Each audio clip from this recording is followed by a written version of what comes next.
got on the stage and took their clothes off. I just want to be up front with you guys right now. I wore skinny jeans. It's gonna take 20 minutes to get these off, so I'll do the thing where they like become entirely inside out and then get stuck around my ankles, and that'll be the whole number. So we're not doing that. Yeah, though happy Pride. What a beautiful, give it up for Sunshine again. Mad respect to everyone who's done that so far. And look, I feel like we spend a lot of time in school telling the gays it gets better, but what we fail to do is tell the straights it gets worse. Like, I'm so single. I'm so single, I'm jealous of true crime victims. Yeah, because here's the thing, is if you get brutally murdered by your husband, that means at one point, someone proposed. I mean, what is getting murdered, really? Just a quality time activity, you and your man, not a cell phone in sight. No one's going to be taking a work call while you're being murdered. Plus, imagine how much you'd have to touch me to chop up my body and throw it in the river. Yeah, we're out here dating though, you know, going through a bit of a wet spell. At this point, I'm just kind of a cum dumpster looking for her dumb cumster.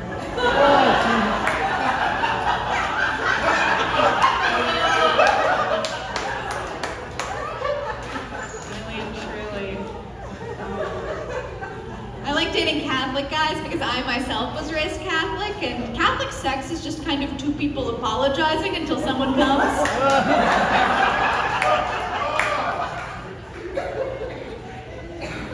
Was seeing a guy though, he was almost too conservative though, because he didn't like that I didn't shave, which like, aren't Republicans supposed to love Bush? I'm not a fan of that, you know? It's so embarrassing now. I'm 27, and like I will go out to bars, and I'll meet 35-year-old men who still get nervous to talk to girls. Have you had some of this? Where like you'll just be at a bar, and then a guy will come up to you and be like, and you're like, what? And he'll go, he'll get a little closer and be like, and you're like, one more time? And he'll go, I have a crush on you? You have a crush on me? Dude, you have insurance. That's what you have. Even more shocking to find out these men don't have insurance. It's not that hard, just, you know. I got new insurance recently. I now do cancer research software tech support, which is a job title that gets less impressive with every word. We do have to do a training on what to do in the event of a mass shooting. I work remote. Yeah. I think at that point it's just called a homicide. They're like, step one, leave all your belongings. I'm like, I'm surrounded by everything I've ever owned. Step two, locate the nearest exit. It's the one she just came into. Wow. The killer was a woman. Blew your mind. Yes, we can. 2023, here we go. If all else fails, you and your coworkers can team up and attack the attacker, is how the training finished. And I was like, yeah, coworkers. I guess I could turn on my Roomba. I don't know, I live alone. No, at the company I work for, we have to do a lot of testing the software. And so I have to go into the software and make fake patients. And I get way too caught up in the character creation of it all. It takes me like 4.5 hours because I'm there being like, first name Yolanda. Last name Gonzala-Goggins. She's pregnant and nursing, story time. We're gonna dismiss her to the police. The plot is thickening. Hello. My boss was like, yeah, please just call them like patient 2. Stop naming them after your ex-boyfriends. Oh, it's so much fun to make people you hate in that kind of software. It's like professional voodoo. I'm like, let's give this DJ chlamydia for a change, huh? A little bit of role reversal there. Growing up, I thought I was going to be one of these women to like marry a rich man with a lot of money. Then I got a little older and I was like, okay, I will marry a man with some money. And now I'm at a point in my life where I'm like, I just want a money.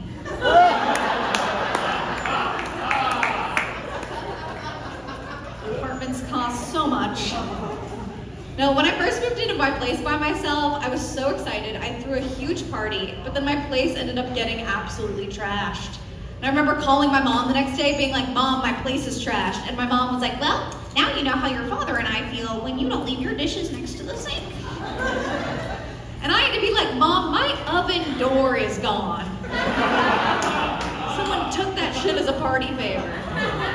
Tried to make pizza rolls and gave myself a little Sylvia Plath moment. It was, okay, too dark. It's fine. My mom thought it was funny. My mom, we got into a big conversation about like family traditions, family recipes, things like that. And she goes, Olivia, what's the thing that you're gonna make later on in life that I used to make, that whenever you make that thing, you'll think of me? Well, I thought about it. It's most definitely a seed. That woman can yell at a barista like nobody's business. No, I do. I have anxiety. I get that from my mother. Anyone else have anxiety that they get from one of their parents? It's so fun. It's so fun because if you talk to that parent, you guys just kind of spiral together. Right? Like I called my mom the other day and I was like, Mom, my hands feel kind of numb. I'm worried it may be cancer. And my mom was like, oh my God, I can't have a dead daughter. Anything that I get ailment-wise though, if my mom has ever had to experience it, she's so much sympathy. Like I called my mom and I was like, Mom, my nails are getting really brittle as I age. And she goes, oh my child, I have some oils for that. I've been through it. We'll get it through it together. But when I call my mom and I'm like, Mom, I'm getting those like weird blue veins on my legs like Dad has. She goes, ooh. The only advice I have for you is don't marry for funny. You'll end up with some kids with weird looking legs, okay? They're still together, it's fine. I don't know why you guys, maybe I should open with that. No, my dad, very close to the family though, he brought us all together recently and he told my entire family that he was diagnosed with autism. And my entire family reacted to my dad's autism diagnosis the same way we would react to like his COVID diagnosis. We were all like, oh fuck, if you haven't, then I definitely do. We're so close. Are we excited for the Barbie movie coming out? There we go. Yeah, there's a lot of controversy with the Barbie movie because it's coming out the same day as Chris Nolan's Oppenheimer. You familiar with that? Yeah, the movie about the father of the atomic bomb. Right? Okay, yeah, we're really not about war here, it's fun. A lot of people online are like, well, it's fine because the girls will go see Barbie and the boys will go see Oppenheimer. Yeah, but a lot of women online are like just saying like, hey, we can like pink and glitter and girls, and also the technology that kills vast amounts of innocent lives. And it's like, yeah, I don't really know if this is the hill we want to be dying on. Like these women are like, oh, the only thing we hate more than men is Yemen, am I right? Wasn't Hiroshima. Okay, whoa, it's in the past, we're all good. Chill out, vegans, we're cool. I don't know, are we like a vegan crowd? Is that what? No? Dead silent? Okay. We love meat, but we hate when other people die? Is that the...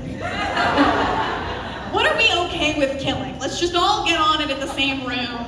Isn't this so different than everything you've seen tonight? Everyone has gotten on stage and been like, love is love. And I get on stage being like, who would you let die? I saw this documentary recently called What the Hell? And it's all about being a vegan. And instead of making like a moral or ethical argument for veganism, it says that veganism is like the healthiest thing you can do for your body. And they use a lot of scare tactics in this documentary. Like they have a 1960s housewife cooking up lunch, but then what does she put in the hot dog bun? It's a cigarette. They're like, eating one hot dog is the cancer equivalent of smoking 3 cigarettes. Like you wouldn't give your child tobacco, why are you giving them deli meat? Then it's like black and white, blood is running down the sides of the screen. And I know I should have left this documentary being like, wow, I really need to be thinking about what I'm putting into my body. Instead, I left being like, wow, maybe cigarettes aren't that bad. You're telling me 1 cigarette is worth 1/3 of a hot dog? I eat hot dogs all the time. I can afford to be cool. Right? lot of my friends are into getting into poppers. You do poppers in here? Okay, there we go. Finally, I found it. Gotcha. If you're not familiar with poppers, it's like a party drug. It's a thing you smell, and then it's supposed to loosen your butthole. Yeah, it's supposed to be a fun time. My friends are like, you gotta get into it. It's a party drug. And I'm like, yeah, but I've never been to a party and been like, that party was fun, but my butthole. Just too tight. I also don't know too much about anatomy, so I'm like, isn't my butthole the thing holding in like all of the food? Like if we loosen it, aren't loose beans just gonna kind of tumble out? I don't know how my butt works. One of my friends was telling me in college she used to butt chug, which is where you put alcohol in your butt. And I'm like, how does that work? Do you do like a handstand, or is it more of just like a squat and like a, like how do you get it in there? Does my butt have taste? Like, is my butt like, white wine makes me slutty, but tequila makes me shit? How do you know your butt's done with the alcohol? Right? Is it gonna go like, or like a nim nim nim nim nim, delicioso? Or maybe just like an old Italian grandmother like, do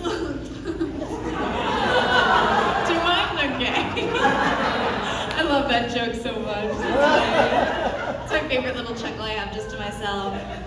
No, my favorite little chuckle I have just to myself, I love doing this. I love like going out to a bar, meeting a guy, going home with him, sleeping with him, and then the next morning rolling over, looking at him and going, I'm 16. We have a little chuckle as he kicks me out of his apartment. All right,